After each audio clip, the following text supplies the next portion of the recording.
Hello and welcome to SPMIS Academy. Today we'll analyze important newspaper articles of 28th June 2025. Please note you can download the PDF version of today's newspaper analysis by clicking the link given in the comment section. This is the list of the topics that we'll be covering from today's newspaper. The first topic is about national education policy and how it helped in improving the global ranking of Indian universities. This topic is important from our syllabus GS paper 2 governance point of view. सबसे पहले समझते हैं एक international ranking के बारे में जो दुनिया भर के इंपॉर्टेंट यूनिवर्सिटीज़ को दी जाती है। उसका नाम है QS world university ranking. QS stands for Quacquarelli Symonds. It is an education network company जो हर साल एक रैंकिंग पब्लिश करती है जिसमें दुनिया भर के इंपॉर्टेंट यूनिवर्सिटीज़ को फिर वहाँ पे उनके परफॉर्मेंस के बेसिस पे रैंक दिया जाता है। तो QS ranking has been published with the date 2026। तो यहाँ पे ऐसा ही होता है। 2025 में 2026 ईयर नाम से रैंकिंग आती है, 2024 में आई थी 2025 नाम से। तो दुनिया भर में जो सबसे बेस्ट यूनिवर्सिटी डिक्लेयर हुई है इन दिस क्यूएस रैंकिंग वो है एमआईटी। एमआईटी पिछले 14 सालों से नंबर 1 पे रही है लगातार। भारत की तरफ से अगर बेस्ट रैंक्ड यूनिवर्सिटी या educational institution, higher education institutions की बात की जाए तो वो है आईआईटी दिल्ली।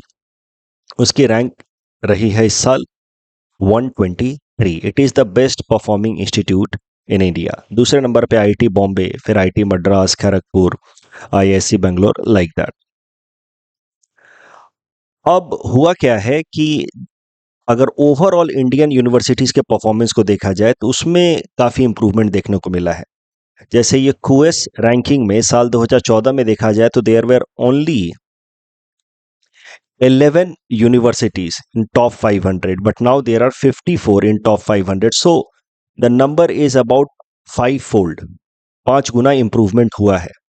तो इस तरीके से हम कह सकते हैं हमारे जो एजुकेशन मिनिस्टर हैं धर्मेंद्र प्रधान जी, उन्होंने कहा है कि 5-fold इंक्रीमेंट देखने को मिला है जो इंडियन यूनिवर्सिटीज़ हैं इन क्यूएस रैंकिंग 2014 की तुलना में 2026 में।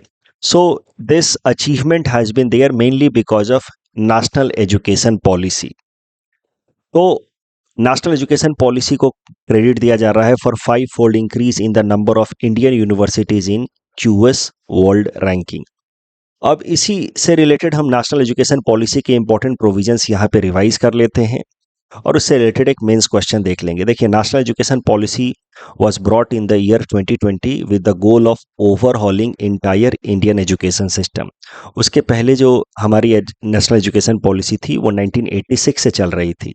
तो 21st सेंचुरी की ये पहली एजुकेशन पॉलिसी है जो 2020 में ली गई। के कस्तूरी रंजन कमेटी के रिकमेंडेशन पे ये नेशनल एजुकेशन पॉलिसी लाई गई थी साल 2020 में। इसमें जो मेन जो चेंजेस किए गए हैं वो स्कूल एजुकेशन में बदलाव किए गए हैं। जैसे स्कूल एजुकेशन में जो करिकुलम फॉलो किया जाता रहा है उसको हम लोग कहते हैं 10+2 सिस्टम, क्लास 1 से लेकर के क्लास 10 तक और फिर 11-12, और क्लास 10 तक, क्लास 1 से लेकर के क्लास 10 तक नॉर्मली हम लोग 6 से 16 साल में कंप्लीट करते हैं और 16 से 18 साल में +2 कंप्लीट करते हैं। उसको ओवरहॉल करके अब कॉन्सेप्ट लाया गया है as per new academic structure in new education policy 5+3+3+4 system. इस 5+3+3+4 सिस्टम में जो पहले 5 साल होंगे उसमें उसको 2 पार्ट में डिवाइड किया गया। First 3 years will be known as early childhood care and education, जहाँ पे 3 साल की उम्र से ही पढ़ाई शुरू हो जाएगी, जहाँ पे बच्चों को आंगनवाड़ी सेंटर में या बाल वाटिका में भेजा जाएगा, जहाँ पे उनको बेसिक, जिसको हम लोग प्री प्राइमरी एजुकेशन कहते हैं ना, उस पर भी ध्यान दिया जाएगा, प्लस उनके बेसिक न्यूट्रिशन पे भी ध्यान दिया जाएगा। अदरवाइज पहले भी प्री प्राइमरी एजुकेशन हुआ करते थे, nursery, LKG and all, but that were not officially recognised. Pre primary schools होते थे but they were not recognised by the government, but now this early childhood care and education also has been recognised by government. 3 से 6 साल के बच्चों को भेजा जाएगा anganwadi and pre schools में या बाल वाटिका में। फिर जब 6 साल के हो जाएंगे तो उनको क्लास 1 में भेजा जाएगा। Class 1 and class 2 plus this early childhood care and education is known as foundational education. फिर क्लास 3 से लेकर के क्लास 5 तक, ये 3 साल का जो होता है उसको कहा जाएगा प्रिपरेटरी एजुकेशन। फिर क्लास 6 से लेकर के क्लास 8 तक जो एज 11 से लेकर के 14 साल का होगा उसको कहा जाएगा मिडिल लेवल एजुकेशन। और फिर एज 14 से लेकर के 18 तक यानी कि क्लास 9 से लेकर के 12 तक को कहा जाएगा सेकेंडरी एजुकेशन। तो ये है स्कूल लेवल पे रिफॉर्म्स। हायर एजुकेशन में भी रिफॉर्म्स किए गए हैं। हायर एजुकेशन को पूरी तरह से फ्लेक्सिबल मल्टी डिसिप्लिनरी बनाने की कोशिश की गई है। इसी के लिए लाया गया है the concept of academic bank credit. तो एकेडमिक बैंक क्रेडिट के मदद से स्टूडेंट जो हैं अलग अलग यूनिवर्सिटीज़ के अलग अलग कोर्सेज कर सकते हैं, और जैसे जैसे वो कोर्सेज कंप्लीट होते जाएंगे they will be able to submit those credits into an academic bank. और जब किसी भी एक डिग्री के लिए रिक्वायर्ड कोर्सेज कंप्लीट हो जाएंगे तो उस स्टूडेंट को वो डिग्री अवेलेबल करा दी जाएगी। एकेडमिक बैंक क्रेडिट हमने डिटेल में डिस्कस किया है करंट अफेयर्स के रिवीजन टॉपिक्स में, topic number 34। So if you want to know more you can relate and refer that source. Overall higher education के लिए ग्रॉस एनरोलमेंट रेशियो हो जाना चाहिए 50% बाय 2035। ये टारगेट रखा गया है under national education policy. Higher education को रेगुलेट करने के लिए एक बॉडी भी बनाई गई है जिसका नाम है higher education commission of India. Teachers training and education पे भी फोकस किया जा रहा है। तो टारगेट है नेशनल एजुकेशन पॉलिसी में कि 2030 तक टीचर्स के रिक्वायरमेंट या हायरिंग के लिए एक कंडीशन होगी कि they must have 4 year multidisciplinary BEd degree. साथ ही साथ टीचर की क्वालिटी को इम्प्रूव करने के लिए there will be national professional standard for teacher. तो एक पर्टिकुलर स्टैंडर्ड डेवलप किया जाएगा जिसको वो मीट करेंगे टीचर्स, तभी जाकर के उनकी हायरिंग होगी, और उस स्टैंडर्ड को नाम दिया गया है एनपीएसटी। तो एनईपी में school education, higher education and teachers education and training, in 3 main areas पे फोकस किया गया है।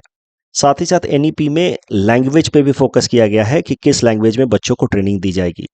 तो इंस्ट्रक्शंस हैं एनईपी के अंतर्गत कि ग्रेड 5 तक, कक्षा 5 तक बच्चों को उनके मदर टंग या रीजनल लैंग्वेज में ही एजुकेशन देना है। साथ ही साथ क्लास 6 से बच्चों को वोकेशनल एजुकेशन भी थोड़ा बहुत देना है, उनको ट्रेनिंग देनी है ताकि वो वर्क फोर्स में धीरे धीरे इंटीग्रेट हो सके। तो वो वोकेशनल एजुकेशन फ्रॉम क्लास 6।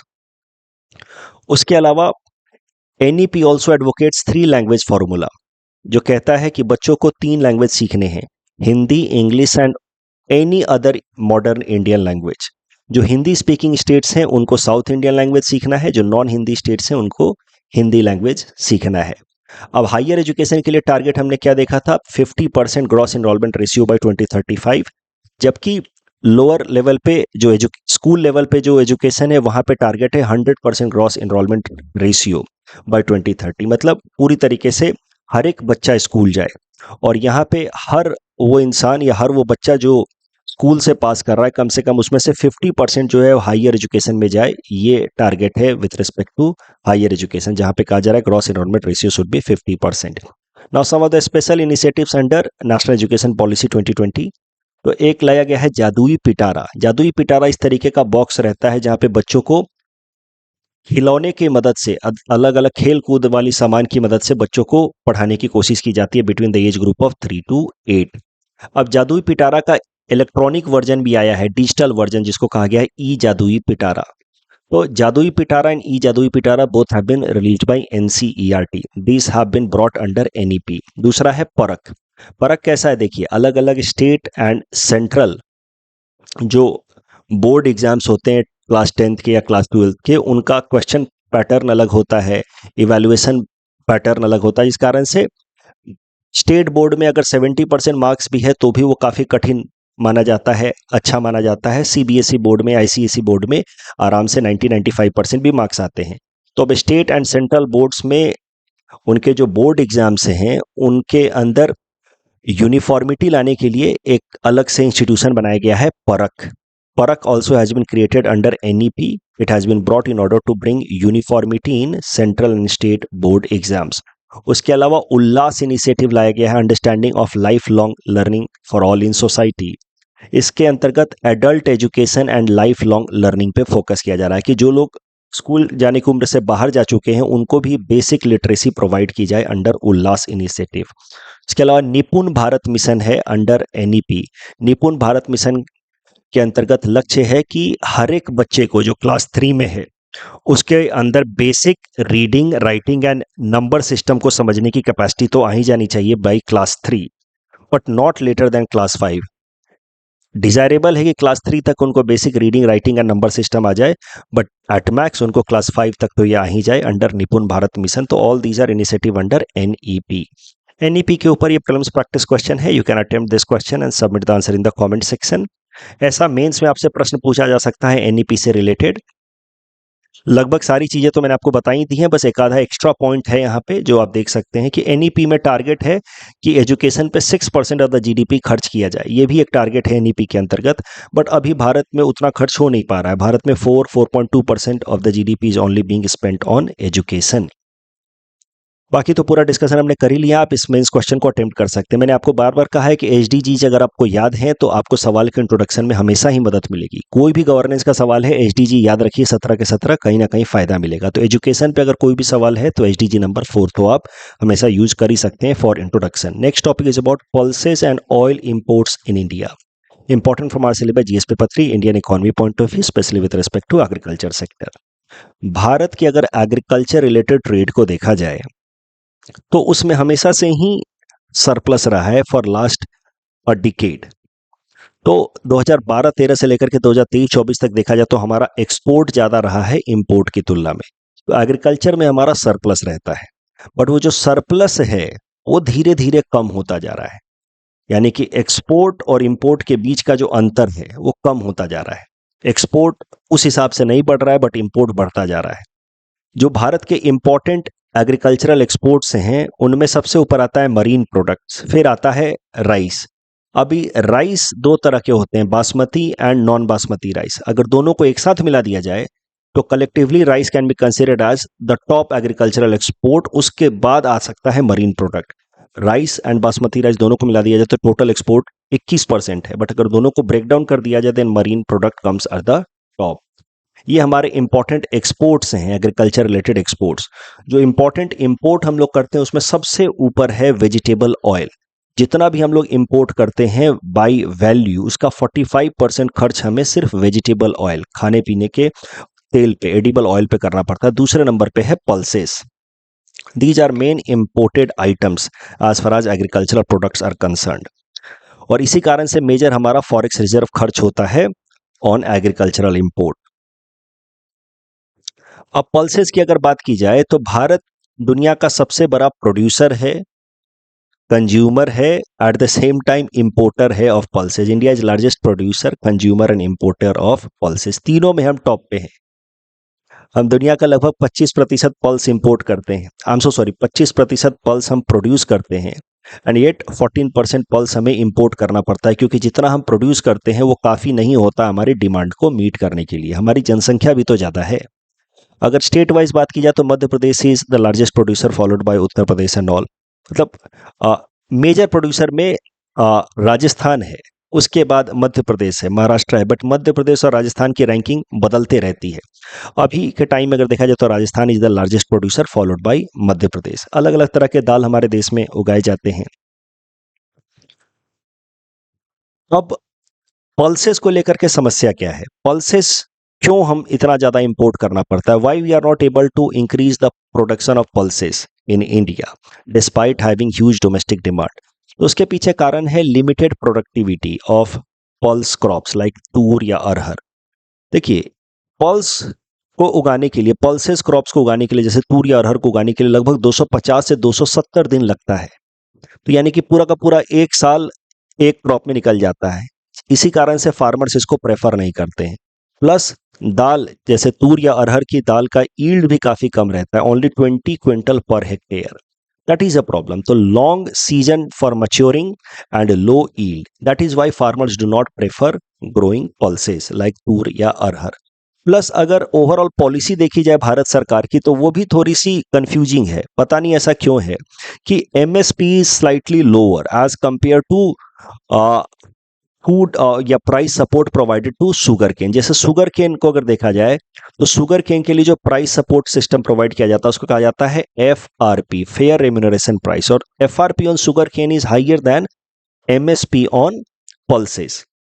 जबकि शुगर केन एक वाटर गजलिंग क्रॉप है, बहुत ज्यादा वाटर उसको चाहिए होता है। तो भारत सरकार चाहती है कि शुगर केन के जगह पे पल्सेस उगाया जाए क्योंकि उसको वाटर कम चाहिए होता है। येट पल्सेस के लिए price support MSP is lower and sugarcane के लिए price support FRP is higher. Plus बहुत सारा जो पल्सेस इंपोर्ट हम लोग करते हैं दुनिया के बाकी देशों से, उस पर इंपोर्ट ड्यूटी भी सरकार ने काफी टाइम तक फ्री कर दिया था। That is why most of the local suppliers of pulses they import pulses rather than buying it from the domestic producer. So इस कारण से domestic production of pulses gets compromised. But pulses को grow करने के लिए एक अच्छा model हमारे देश में डेवलप हुआ जिसको कहा जाता है Narmada model, being practised in Maharashtra, जहां पे फार्मर्स इस तरीके से पल्स क्रॉप को ग्रो करते हैं, इस तरीके से क्रॉप प्लानिंग करते हैं, इस तरीके से सीड को चुनते हैं कि उसकी जो मैच्योर होने की टाइम है वो भी थोड़ी कम हो जाए, ईल्ड भी बढ़ जाए। तो कभी भी पल्सेस पे अगर सवाल आए तो आप वहां पे केस स्टडी बना सकते हैं बॉक्स बना करके कि Narmada model of pulses production can be applied across the country in order to increase the pulses production across the country. साथ ही साथ जो बजट था इस साल का 2025-26 का, उसमें भी पल्सेस के प्रोडक्शन को ऑगमेंट करने के लिए एक अलग से इनिशिएटिव लाया गया, मिशन फॉर आत्मनिर्भरता इन पल्सेस। ये 6 साल का इनिशिएटिव है जिसमें 1000 करोड़ रुपए खर्च किए जाएंगे 2025-26 से लेकर के 2031 तक। और इसका मेन लक्ष्य है कि भारत की डिपेंडेंसी को कम किया जाए on import for meeting it's pulses requirement. अलग अलग पल्सेस जैसे कि तूर की दाल, उड़द, मसूर, इन सब पे फोकस किया जाएगा। इस साल अगर बात की जाए बजट की तो उसमें एग्रीकल्चर रिलेटेड कई सारे इनिशिएटिव्स लिए गए हैं। उसमें से एक है मिशन फॉर आत्मनिर्भरता इन पल्सेस। उसके अलावा कॉटन प्रोडक्टिविटी के लिए मिशन लाया गया है, national mission on high yielding seeds भी लाया गया है, एंड प्रधानमंत्री धन धान्य कृषि योजना, ये सब भी लाया गया है। तो इसको एग्रीकल्चर टॉपिक जब हम लोग पढ़ेंगे क्लास में तो वहां पे इन अलग अलग स्कीम्स के बारे में अलग से देखेंगे। बट मिशन फॉर आत्मनिर्भरता इन पल्सेस याद रखिएगा इस साल बजट में लाया गया है to support the increase of pulses production. Edible oil की बात की जाए, अगर सबसे ज्यादा इंपोर्ट कुछ होता है तो वो होता है एडिबल ऑयल, दूसरे नंबर पे है पल्सेस। तो now let us talk little bit of about edible oil. हमारे देश में लगभग हर साल 260 lakh tonne edible oil consume होता है, जिसमें से 100 लाख टन के आसपास डोमेस्टिकली प्रोड्यूस होता है, यानी कि about 160 lakh tonnes of edible oil is imported. या दूसरे शब्दों में कहें तो 60% of our need of edible oil is made through import. और इंपोर्ट मेजर किन किन देशों से होता है वो भी जरा देखते हैं। सनफ्लावर ऑयल हम लोग इंपोर्ट करते हैं यूक्रेन से, मलेशिया से इंपोर्ट करते हैं, मलेशिया एंड इंडोनेशिया से palm oil, Brazil and Argentina से हम लोग इंपोर्ट करते हैं सोयाबीन ऑयल। सनफ्लावर ऑयल की आजकल मार्केट में आपको कमी इसलिए दिख रही है क्योंकि रसिया यूक्रेन की लड़ाई चल रही है, because it is the major supplier of sunflower oil. अब एडिबल ऑयल के प्रोडक्शन को रैंप अप करने के लिए भारत सरकार ने सबसे पहले एक इनिशिएटिव लिया, national mission on edible oil oil palms, NMEOOP, साल 2021 में लाया गया। इसके अंतर्गत ऑयल पाम प्रोडक्शन पे मेनली फोकस किया गया। टारगेट था कि 6.5 lakh hectare area should be brought under oil palm production by 2025-26। But बाद में भारत सरकार को लगा कि सिर्फ ऑयल पाम पे फोकस नहीं करना चाहिए, हमें बाकी सारे एडिबल ऑयल्स पे भी फोकस करना चाहिए।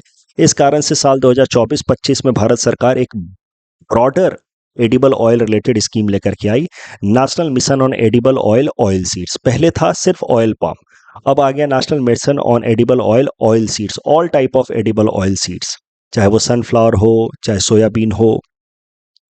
इसमें टोटल 10,000 करोड़ रुपए खर्च किए जाएंगे, 7 साल तक चलेगा, 2024 से लेकर के 2031 तक। और इसमें टारगेट है कि लगभग 40 lakh additional area should be brought under edible oil cultivation. साथ ही साथ सरकार ने इंपोर्ट ड्यूटी भी लगा दी है on import of edible oils, जिससे डोमेस्टिक प्रोड्यूसर्स को फायदा मिले। MSP भी इंक्रीज कर दिया है एडिबल ऑयल्स के ऊपर। एडिबल ऑयल से रिलेटेड ऐसा प्रीलिम्स में प्रश्न पूछा था यूपीएससी ने साल 2019 में। Please attempt this question and submit the answer in the comment section. 2 प्रश्न मैंने दिए हैं एग्रीकल्चर रिलेटेड इंटरनेशनल ट्रेड से। एक जेनरिक प्रश्न दिया है कि एग्रीकल्चरल ट्रेड सरप्लस है तो भारत का, लेकिन धीरे धीरे कम क्यों हो रहा है, उसके पीछे क्या कारण है। और दूसरा पल्सेस से रिलेटेड है, जो यूपीएससी ने सीधा सीधा पूछा था साल 2016 में कि पल्सेस क्रॉप से क्या क्या फायदे होते हैं। तो हम लोग क्या कर रहे हैं कि मेंस के टॉपिक्स के साथ साथ एक एक मेंस के क्वेश्चंस भी करते जा रहे हैं, ताकि जब इनको मैं कंपाइल करके आपको दूं अंडर कंटेंट इनरिचमेंट डॉक्यूमेंट, तो हर एक टॉपिक के लिए मोटा मोटा एक सवाल भी हो आपके पास, जिससे आपको समझ आए कि किस तरीके के सवाल पूछे जा सकते हैं। कई सारे स्टूडेंट्स का आंसर सबमिट नहीं हो पा रहा है पोर्टल पे, जिनको मेंस लिखना है वो अलग से जो हमने पोर्टल बनाया उस पर सबमिट नहीं हो पा रहा है। So please contact your admission coordinator, वो आपको बताएंगे कैसे पोर्टल पे सबमिट नहीं हो रहा है। कहीं ना कहीं आप कुछ ना कुछ टेक्निकल ग्लिचेज हो रही हैं, या तो आपके साइड पे नहीं तो हमारे साइड पे। Now let us see the next topic, Aravalli green wall project, important from GS paper 3 environment point of view. तो हमने कल ही देखा है ग्रीन इंडिया मिशन के बारे में, जहां भारत सरकार जो one of the 8 initiative of national action plan for climate change है ग्रीन इंडिया मिशन, उसको थोड़ा रिवैम्प कर रही है ग्रीन इंडिया मिशन को। उसमें मेन फोकस रहेगा हिमालयन एरियाज में वाटर और वेस्टर्न घाट एरियाज को रिवैम्प करने पे, साथ ही साथ अरावली रेंजेस के आसपास के एरियाज को रिवैम्प करने पे, रिवाइव करने पे फोकस रहेगा under new green India mission. अब अरावली रेंज जो है वो आपको पता है लगभग दिल्ली से गुजरात के कच्छ एरिया तक वो स्प्रेड करता है। ब्रोकन रग्ड माउंटेन हिल्स हैं, one of the oldest mountain hills हैं जिनको कहा जाता है अरावली। अरावली के आसपास में धीरे धीरे डेजर्ट स्प्रेड होता जा रहा है, रीजन बीइंग कि ये एरिया है थार डेजर्ट वाला एरिया, और कहीं पे भी जब डेजर्ट होता है तो उसकी एक टेंडेंसी होती है कि धीरे धीरे वो स्प्रेड हो, और ऐसा एरिया जो नॉर्मली जहाँ पे एरिडिटी नहीं भी थी, यानी कि जो डेजर्ट नहीं भी था, वहाँ पे भी डेजर्ट फैलता रहता है। तो that is a tendency of desert कि वो आगे बढ़ता रहता है, और नॉर्मल एरियाज को भी जहाँ पे अच्छी खासी मॉइस्चर है इन द सॉइल, उसको भी एरिड बना देता है, डेजर्ट बना देता है। तो अब ये थार एरिया का जो डेजर्ट है वो आगे स्प्रेड ना हो ऑन द ईस्टर्न साइड, इसको रोकने के लिए भारत सरकार लेकर के आई है अरावली ग्रीन वॉल प्रोजेक्ट। इसको लॉन्च किया हमारे प्रधानमंत्री नरेंद्र मोदी जी ने इसी महीने 5 जून को ऑन एनवायरमेंट डे 2025, इसी साल लॉन्च किया गया है। इस अरावली ग्रीन वॉल प्रोजेक्ट के अंतर्गत लगभग 1400 किलोमीटर लंबा एंड 5 किलोमीटर वाइड एक green belt of plants and trees develop किए जाएंगे around Aravalli range. It will spread from the it will spread across the states like Haryana, Rajasthan, Gujarat and Delhi. इसका मेन लक्ष्य है कि इस तरीके का अगर ग्रीन बेल्ट बना दिया गया, जिसको नाम दिया गया अरावली ग्रीन वॉल प्रोजेक्ट, तो फिर ये थार डेजर्ट ईस्टवर्ड साइड में एक्सटेंड नहीं कर पाएगा। This Aravalli green wall project will be implemented under green India mission.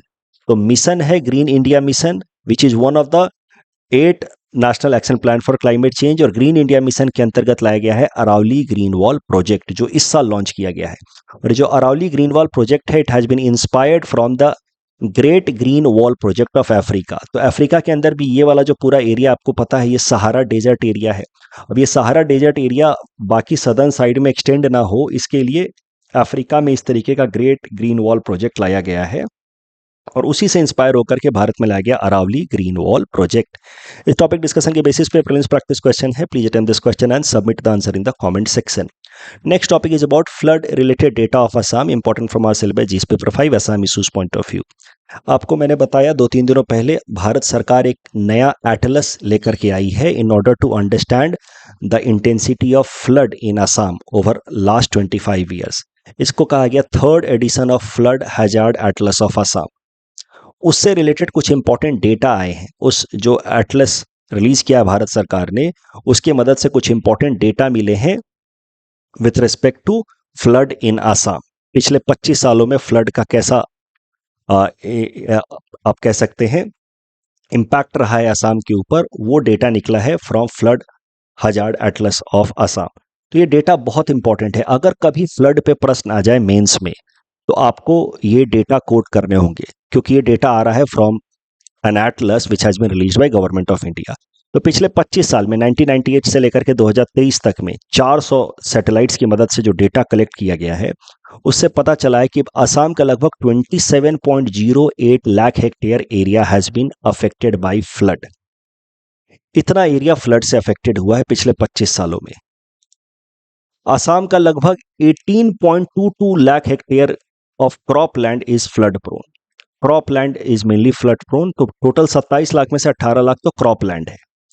अगर ईयरली इनंडेशन की बात करें, यानी कि ईयरली फ्लड की बात करें, देखिए हर साल हर जगह तो फ्लड आता नहीं है, तो पिछले 25 साल में इतने एरियाज में फ्लड आया है या फ्लड का इफेक्ट देखने को मिला है 27 लाख हेक्टेयर एरिया में।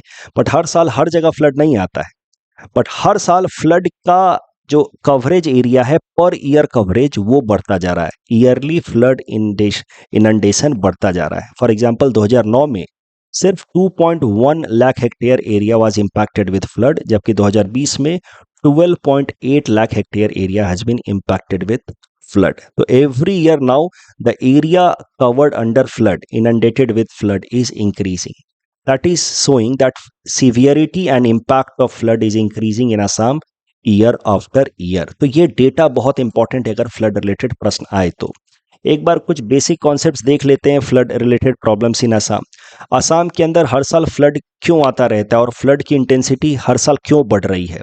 उसके पीछे तो सबसे बड़ा कारण है ज्योग्राफिकल चैलेंजेस। देखिए असम की अगर आप टोपोग्राफी देखें तो ऐसा कुछ फनल शेप है। नदर्न साइड में हिमालयन माउंटेन, सदर्न साइड में there are first of all Meghalayan plateau and then there are Kachar hills on this side। तो ये इस कारण से इसको कहा जाता है फनल शेप टोपोग्राफी। अब मॉनसून की जब विंड्स आती हैं तो they get trapped in this areas and that is why they cause heavy rainfall in the upper Assam region. और उस कारण से फिर वाटर डिस्चार्ज या water availability of Brahmaputra suddenly swells during the monsoon time, और जिस कारण से फिर लोअर असम रीजन में प्लेन एरिया में खूब सारा फ्लड देखने को मिलता है। साथ ही साथ the plains of Assam are narrow, क्योंकि नदर्न साइड में है हिमालयन माउंटेन्स और सदर्न साइड में है मेघालयन प्लेटू। तो जब फ्लड आता भी है तो फ्लड के पानी को बहुत ज़्यादा स्पेस नहीं मिलता पाता है to spread and that is why because of the narrow flood plain the impact of flood is very very high. तीसरा जो सबसे बड़ा कारण है सिल्टेशन। सिल्टेशन क्या होता है? देखिए अभी ब्रह्मपुत्र नदी जब अपर रेंज से यहाँ से आती है अरुणाचल और उसके पहले तिब्बत से, तो यहाँ पे तो वो स्लोप के थ्रू होते हुए आती है, तो यहाँ पे उसकी स्पीड बहुत ज़्यादा होती है। तो बिकॉज ऑफ हाई स्पीड उसका इरोजन कैपेसिटी बहुत ज़्यादा होता है। आसपास के जो माउंटेन्स हैं उसको काटते हुए वो बहुत सारा सिल्ट लेकर के आती है। जब वो लोअर प्लेन्स में उतरती है असम के अंदर तो वहाँ पे उसकी स्पीड कम हो जाती है। तो वो जो सिल्ट लेकर के आ रही थी बाई इरोजन, लैटरल इरोजन करके वो जो सिल्ट ला रही थी, that silt is deposited on the river bed of Brahmaputra year after year. और इस कारण से जब सिल्ट रिवर बेड पे लगातार डिपॉजिट होता जा रहा है तो नदी जो है वो शैलो होती जा रही है, पानी का लेवल उठता जा रहा है। और यही कारण है कि साल दर साल year after year the impact of flood is becoming more because of excessive siltation on the river bed making the river shallow. उसके अलावा और भी कारण है, मेन कारण तो ये ज्योग्राफिकल है। और उसके अलावा और भी कारण है अर्बन स्प्रॉल, जहां तहां हम घर बना देते हैं। अब घर बना देने के कारण होता क्या है, कहीं पे भी रोड बना दिया तो उस कारण से जो लैंड मास है वो कमजोर होता जा रहा है। इस कारण से जब बारिश होती है तो बारिश के साथ साथ बहुत सारा लैंड जो है वो इरोड होकर के जाकर के नदी के अंदर रिवर बेड में सेटल होता जाता है and river is becoming shallow. साथ ही साथ डिफॉरेस्टेशन भी होता जा रहा है। ग्लोबल फॉरेस्ट वॉच रिपोर्ट के हिसाब से Assam has lost maximum tree cover across all the other states in India since 2000 year 2000। तो इतना सारा जब हम डिफॉरेस्टेशन करेंगे, पेड़ काटेंगे, तो सॉइल इरोजन तो होगा ही, और सॉइल इरोजन होगा तो जो सिल्ट है कहाँ जाकर के इकट्ठा होगा, रिवर बेड में। और रिवर बेड में जब इकट्ठा होगा तो रिवर जो है वो शैलो होगी तो फिर फ्लड का इंपैक्ट बढ़ता जाएगा। आप देख रहे हैं ना फ्लड की intensity year after year increase हो रही है और आने वाले टाइम में और इंक्रीज होगी। रीजन बीइंग कि रिवर हमारा शैलो होता जा रहा है, उसका रिवर बेड जो है उस पर सिल्ट इकट्ठा होता जा रहा है। और जो हमने मेथड्स अपनाए थे लगभग 40-50 साल पहले फ्लड को मिटिगेट करने के लिए, वो मेथड्स अब आउटडेटेड होते जा रहे हैं। उसमें मेनली बात हो रही है आजकल एम्बैंकमेंट मेथड की। Embankment methods were adopted during 1950s to 70s कि जहाँ पे रिवर के दोनों साइड में एम्बैंकमेंट्स क्रिएट कर दिया जाए, इस तरीके के लीनियर वॉल्स बना दिए जाए जिसको कहा जाता है एम्बैंकमेंट। अब उस टाइम में एम्बैंकमेंट जब बनाए गए 50 से लेकर के 70s तक में, तो उस टाइम में तो उसका फायदा हुआ कि रिवर के दोनों साइड में हमने एम्बैंकमेंट बना दिया तो रिवर जो है वो एक लिमिटेड एरिया में बंद करके रह गई। It was narrowed down to a limited area. But अब क्या हो रहा है, एम्बैंकमेंट बन गया, लोग धीरे धीरे रिवर के नजदीक सेटल होने लगे। जहां पे पहले पानी हुआ करता था वहां पे पानी नहीं था, तो लोग वहां पे सेटल होने लगे, घर बनाने लगे, रोड बना दिया, ये सब बना दिया। अब एम्बैंकमेंट तो है लेकिन रिवर भी तो सैलो होता जा रहा है, धीरे धीरे यहाँ पे सिल्ट डिपॉजिट होता जा रहा है। तो अब रिवर का पानी जो है ऊपर चढ़ता जा रहा है। अब हर साल जब फ्लड आता है तो लोग जो आसपास में सेटल हो गए हैं एम्बैंकमेंट के पास, उनको मैसिव डैमेज होता है because of the embankment itself. नदी इतनी वाइड हुआ करती थी पहले, हमने एम्बैंकमेंट बना के उसको नैरो कर दिया। अब नैरो करने के बाद अब धीरे धीरे जब सिल्ट डिपॉजिट हो रहा है तो नदी जो है शैलो हो रही है, और अब हर साल जब फ्लड आ रहा है तो आसपास के लोगों को सबसे ज्यादा डैमेज हो रहा है। Every year the fresh alluvial silt is making the river more and more shallow and causing और increasing the intensity of flood. National flood commission ने कहा था कि जो एम्बैंकमेंट बनाया गया है आसाम में, it is creating more verse situation rather than helping. तो सॉल्यूशन क्या होगा? फ्लड से निपटने का। एक सबसे जरूरी काम जो करना है हमें वो है स्कूपिंग या ड्रेजिंग, यानी कि रिवर बेड की सफाई, रिवर बेड से सिल्ट को हटाना, उसी को कहा गया है ड्रेजिंग या scooping out of mud, weed and rubbish from the river bed. उसके अलावा ब्रह्मपुत्रा नदी का ओवरऑल सेडिमेंट लोड भी घटाया जा सकता है। यहाँ पे कुछ ऐसा फिल्टर लगा करके हम स्टार्टिंग में ही यहाँ के कुछ सेडिमेंट लोड को रिमूव कर सकते हैं बाय मेकिंग सम डैम और समथिंग। इस तरीके का काम चाइना ने ऑलरेडी किया है on it's yellow river by increasing catchment area. यहाँ पे कैचमेंट एरिया बना दिया कुछ, ताकि सिल्ट पहले ही हटा लिया जाए। सिल्ट पहले हटाने से बार बार सिल्टेशन होगा नहीं on the bed of river. उसके अलावा frequent erosion on the coastal area को अवॉइड करने के लिए we can use such geo bags. Geo bags में क्या होता है कि प्लास्टिक के बैग्स होते हैं, बट उसके अंदर हम लोग सीमेंट रखते हैं। सीमेंट को हम लोग सॉलिडिफाई करके और कोस्टल एरिया में जमा कर देते हैं, जिसके कारण से लैटरल इरोजन नहीं होता है by the river. You will have to adopt modern technique also, ऐसे मॉडर्न फ्लड वार्निंग सिस्टम, या जो अभी जो फ्लड हजार्ड एटलस आया है असम के लिए, भारत सरकार ने रिलीज किया है, उससे रिलेटेड अवेयरनेस क्रिएट करनी होगी amongst the officers and administrators of Assam की कैसे उसका बेस्ट यूटिलाइज किया जाए for rehabilitation and relief purpose. इस टॉपिक के बेसिस पे प्रीलिम्स प्रैक्टिस क्वेश्चन है। ऐसा मेंस में आपसे प्रश्न पूछा जा सकता है regarding embankment. Rabha Diwas important from our syllabus GS paper 5 Assam issues point of view. तो आज का दिन है रभा दिवस, पूरे असम में मनाया जाता है। Rabha Divas is associated with Kala Guru Bishnu Prasad Rabhaji. He was born in Dhaka on 31st January 1909 and he died on 20th June 1969, and that is why this day 20th June is observed as Rabha Divas. He was a freedom fighter. उनका लेकिन थोड़ा सा socialist या leftist approach भी था towards politics. इसीलिए आज़ादी के बाद भी even after independence he was not very satisfied with the new government. He was not just a freedom fighter, he wanted to bring reforms in the society also.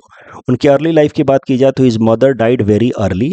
His father Gopal Chandra Kachari ji, he then sent Vishnu Prasad Rabha to a teacher who was from Rabha family, और उन्हीं teacher ने विष्णु प्रसाद रभा जी को सारी training, सारा education दिया है। इसी कारण से विष्णु प्रसाद रभा जी ने उस टीचर का सरनेम बाद में अडॉप्ट कर लिया, he adopted रभा सरनेम।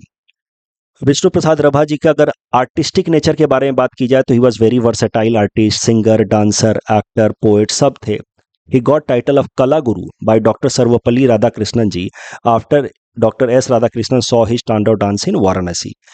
कला गुरु टाइटल तो आप सब जानते ही हैं। उसके अलावा उनको एक और टाइटल मिला है फॉर हिज आर्टिस्टिक नेचर, वो है Sainik Shilpi, for showcasing rich Assamese culture. और कुछ बातें अगर देखी जाए तो उन्होंने रिवॉल्यूशनरी सॉन्ग द इंटरनेशनल को असमीज में ट्रांसलेट किया है। The painting of Srimanta Sankar Dev ji that we see today was originally created by him. He also was film director, music composer in film Siraj and actor in this movie. ये मूवीज के नाम मैं अच्छे से प्रोनाउंस नहीं कर पाऊंगा, आई होप आप पढ़ पाएंगे। He assisted in first Assamese film Joymoti, he assisted Jyoti Prasad Agarwala ji in making the first Assamese film Joymoti. He also maintained that Assamese language has a tribal origin, which is contrary against to Dr. Bani Kakati's assertion that it was originally an Indo-Aryan language. उसके अलावा जापी dance Bihu में पहली बार उन्होंने depict करवाया इन film Joymoti, क्योंकि he was assistant in this movie Joymoti. और उसके बाद से Japi dance has become part of Bihu celebration, you all know this. और ये जो जापी डांस है that was taken from tribal dances. उसके अलावा एक इंपॉर्टेंट बुक विष्णु प्रसाद रभा जी की है Bano Kobang. It is the first anthropological study of indigenous ethnicities of Assam. उसके अलावा उन्होंने और भी कुछ किताबें लिखी हैं। अगर विष्णु प्रसाद रभा जी के पॉलिटिकल अप्रोच की बात की जाए तो मैंने आपको बताया कि वह लेफ्टिस्ट या सोशलिस्ट अप्रोच।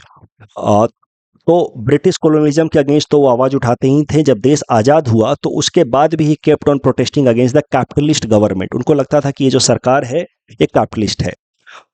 वर्ल्ड वॉर 2 के दौरान he was part of communist party of India, लेकिन वर्ल्ड वॉर 2 के दौरान जब कम्युनिस्ट पार्टी ऑफ इंडिया ने फैसला किया कि वो ब्रिटिश सरकार का सपोर्ट करेगी, क्योंकि Britishers they are fighting against Japanese and Germans during world war 2 and Britishers they are fighting along with Russians या यूएसएसआर। अब यूएसएसआर को सपोर्ट करने के लिए कम्युनिस्ट पार्टी ऑफ इंडिया ने फैसला किया कि भारत में वो ब्रिटिशर्स को सपोर्ट करेंगे। तो उस टाइम में he was disenchanted from the Communist Party of India and he left Communist Party of India. He joined another Communist Party जो थोड़ी ज़्यादा रेडिकल नेचर की थी, Revolutionary Communist Party of India. He was of socialist tendency and that is why he always believed कि the land should belong to the tillers. जो खेती कर रहा है जमीन उसी की होनी चाहिए, हॉल जा माती जा।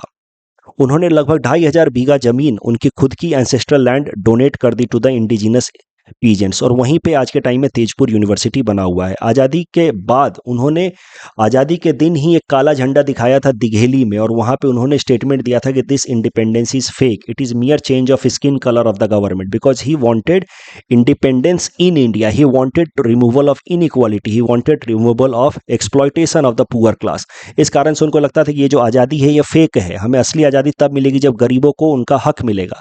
और इसी कारण से जब उन्होंने काला झंडा दिखाया तो he was jailed also, but jail से निकलने के बाद he started armed revolution as well, and he also met with like minded people like doctor Bhupen Hazarika. Bhupen Hazarika ji का भी थोड़ा लेफ्टिस्ट टेंडेंसी था इन हिज अर्ली एज, तो he met with Bhupen Hazarika ji at Nilachal hills in Guwahati at in a हट।